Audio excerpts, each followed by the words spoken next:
Today on Historia Gaia. 10 people who survived their execution.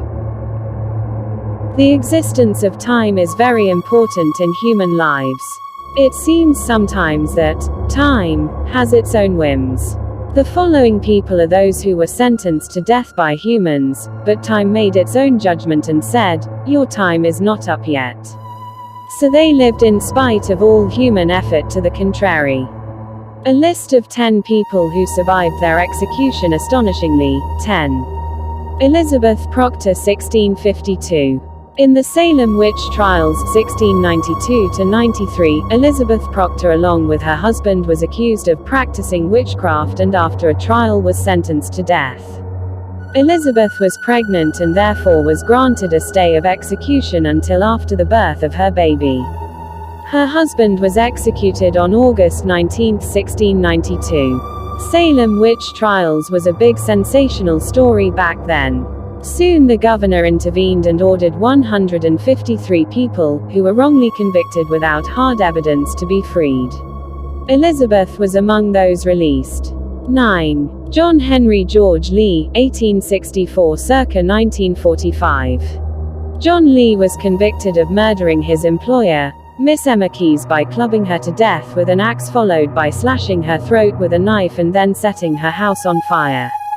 He was sentenced to death by hanging.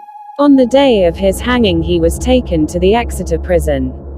He was made to stand on the trap door, beneath which his dead corpse would have been hanging, had the door not malfunctioned. They tried hanging him again but failed. After 3 failed attempts, the Home Secretary reduced John Lee's sentence to life imprisonment. 8. Zolika Kadkoda, 1977. In Iran, a young woman named Zolika Kadkoda was charged of adultery and sentenced to death by stoning.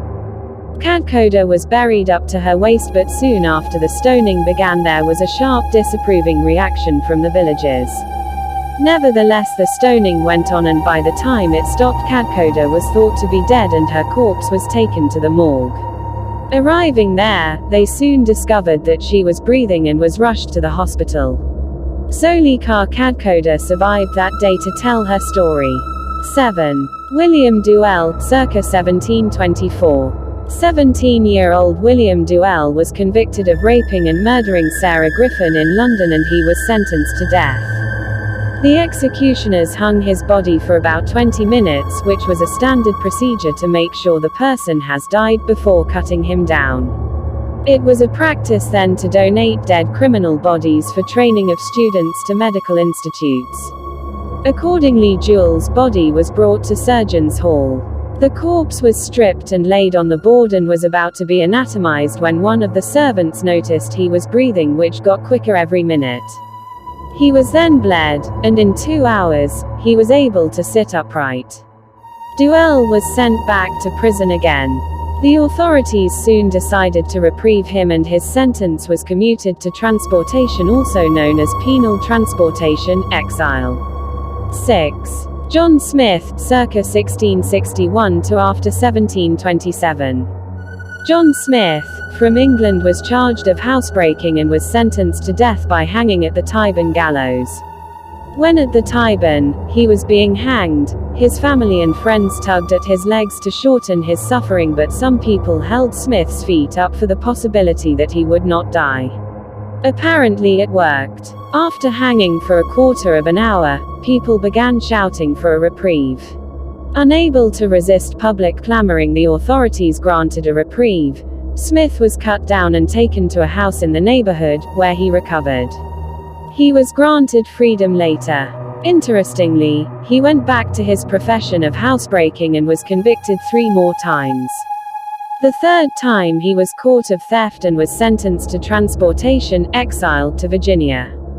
5. Anne Green, 1628 to 1665. Anne Green was a domestic servant who had committed infanticide in 1650. The child was her own child, said to have been fathered by the grandson of her employer. Green hid her pregnancy and gave birth to a stillborn. She tried unsuccessfully to hide the body and was discovered and sentenced to death by hanging. During the execution, she hung with the rope around her throat while her friends pulled at her swinging body, as was requested by Anne herself. She was even struck severe blows just to make sure that she was dead. After the usual interval, she was cut down, pronounced dead, and handed over to the medical students. But the students were in for a shock when they discovered that the corpse was actually faintly breathing. She was accordingly treated and soon recovered.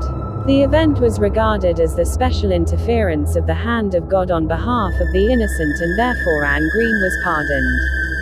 4. Maggie Dixon, circa 1700. Like Anne Green, Maggie Dixon was convicted of infanticide of her own child that she had had through an affair with the innkeeper's son. She kept her pregnancy a secret. The baby was prematurely born and died within a few days. Unable to throw her dead child into the river, she left it on the riverbank. So the baby was discovered and the authorities traced it back to Maggie. Maggie was taken for public execution at the Grassmarket. After her hanging, the corpse was placed into the coffin, but on the way to the graveyard she awoke up and started banging from inside the coffin. This strange happening was seen as God's will, and so she was freed. Maggie Dixon is now hailed as a legend and is often referred to as Half-Handed Maggie. There's even is a pub named after her in the Grassmarket. 3. Joseph Samuel, 1780–1806. Samuel and his gang were charged of robbery and the murder of a policeman. When the news of Joseph Samuel hanging spread, it attracted a large crowd who gathered at the execution spot. During the execution, the cart on which he was standing drove off, but instead of dangling in air, Samuel fell on the ground as the rope around his neck snapped. The crowd quivered and murmured among themselves. Another attempt was made hastily, but this time, the rope slipped and got longer, therefore Samuel's legs touched the ground. People uproar in excitement. On the third attempt, the rope snapped again. The crowd yelled for Samuel to be freed, for they believed that it was a sign from God. The governor was sent for, who came and investigated, and upon popular demand commuted Joseph Samuel's sentence to life imprisonment. 2. Wenceslao Moguel, circa 1880. Captured while fighting in the Mexican Revolution and sentenced to death without a trial in 1915, Moguel's survival story is unbelievable. He was shot 9 times by the firing squad. The 9th bullet passed right through his head at close range to ensure his death. But Moguel not only somehow survived, he also managed to escape from prison. He came on the Ripley's Believe It or Not radio show in 1937. In the above photo, Moguel is seen pointing to the scar made by the bullet wound. 1. Willie Francis, 1929–1947. At the age of 16, Willie Francis became the first incident of a failed execution by electrocution in the United States. On murdering his employer, a pharmacy owner, Francis was convicted and sentenced to death by the electric chair. On administering a lethal surge of electricity, witnesses report that they had heard the boy scream, "Take it off. Take it off. Let me breathe." Quote. Another report claimed him saying, "I'm not dying." The executioners were left flabbergasted. It was later discovered that the electric chair failed to kill Willie Francis because it was improperly set up by a prison guard who was drunk at the time.